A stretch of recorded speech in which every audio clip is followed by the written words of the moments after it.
तो फ्रेंड्स नमस्ते, मैं सोनिया आप लोगों का यूट्यूब पे स्वागत करती हूँ और आज मैं आपको एक हवन का गीत सुनाने जा रही हूँ। तो प्लीज़ आप लोग गीत को पूरा सुनना और अपना आशीर्वाद देना और गीत जैसा भी लगे आप लोग कमेंट करके ज़रूर बताना। अंजनी के लाल हो हवनिया में चलाइहा, अंजनी के लाल हो हवनिया में चलाइहा।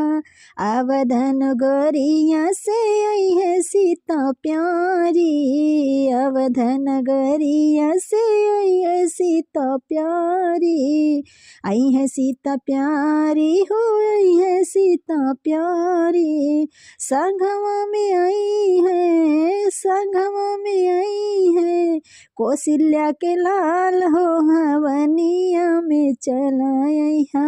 अंजनी के लाल हो हवनिया में चलाइहा, अंजनी के लाल हो हवनिया में चलाइहा।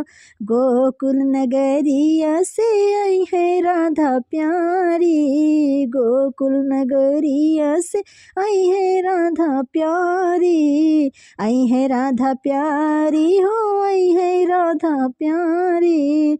संगवा में आई है हो, संगवा में आई है, यशोदा के लाल हो हवनिया में चलाइहा। अंजनी के लाल हो हवनिया में चलाइहा, अंजनी के लाल हो हवनिया में चलाइहा।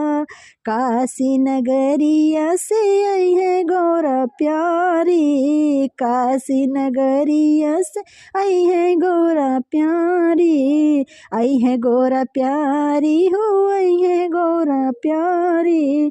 संगवा में आई है, संगवा में आई है, शंभु महाकाल हो हवनिया में चलाइहा। अंजनी के लाल हो हवनिया में चलाइहा, अंजनी के लाल हो हवनिया में चलाइहा।